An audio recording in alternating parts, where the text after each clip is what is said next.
அண்ணாமலையை சொல்லுங்க. அவர் அடிப்படையாக தன்னுடைய வாழ்க்கையே ஒரு ஊழல் இருக்கு அவருக்கு.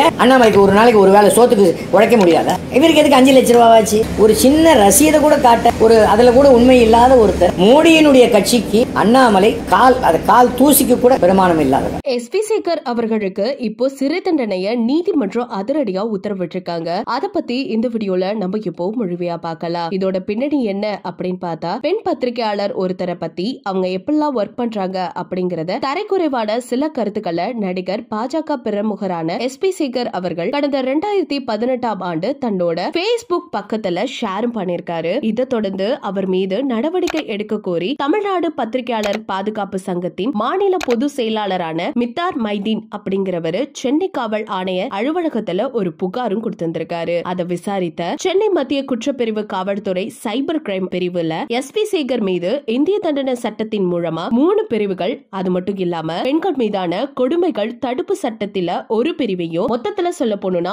4 பிரிவுக்கு கீழே வழக்கு பதிவு செஞ்சிருக்காங்க. இது தொடர்பான வழக்கு சென்னை எம்பிக்கள், எம்எல்ஏக்கள் இவங்க மேலாம் ஏதாவது ஒரு கம்ப்ளைண்ட் வந்துச்சுன்னா அதை விசாரிக்கிறதுக்காக ஒரு சிறப்பு நீதிமன்றத்துல நிலுவைய வைப்பாங்களாமா. அதே மாதிரியே அந்த இடத்துல இவரோட வழக்கும் கொண்டு போயிருக்காங்க. இதுல அவரை விடுவிக்கணும் அப்படிங்கிற மாதிரி சிறப்பு நீதிமன்றத்துல இந்த தாக்கல் வச்சிருந்திருக்காங்க. ஆனா அதுக்கு மறுப்பும் தெரிவிச்சிருக்காங்க. அதுக்கப்புறம் தான் ஒரு தீர்ப்பு வழங்கப்பட்டிருக்கு. இந்த தீர்ப்பளித்த நீதிபதி ஜி ஜெயவேல் அப்படிங்கிறவர் தான் இந்த புகாரை குறித்து குற்றச்சாட்டுகள் எந்த ஒரு டவுட்டுமே இல்லாம எல்லாமே பக்காவா இதுவர் தான் பண்ணாரு அப்படிங்கிற மாதிரி நிரூபிக்கப்பட்டிருக்கிறதுனால இந்திய தண்டனையோட சட்டப்பிரிவுகளான அமைதியை சீர்குலைச்சதுனால, அது மட்டும் இல்லாம தெரிந்த குற்றம் என கருதியும் அவர் மிரட்டல் விடுத்ததுனாலயும் பெண்கள் மீதான கொடுமைகள் தடுப்பு சட்டத்துக்கு கீழே நடிகர் எஸ்பி சேகருக்கு கிட்டத்தட்ட 1 மாச சிறை தண்டனையும் 15,000 அபராதமும் கொடுத்திருக்காங்க.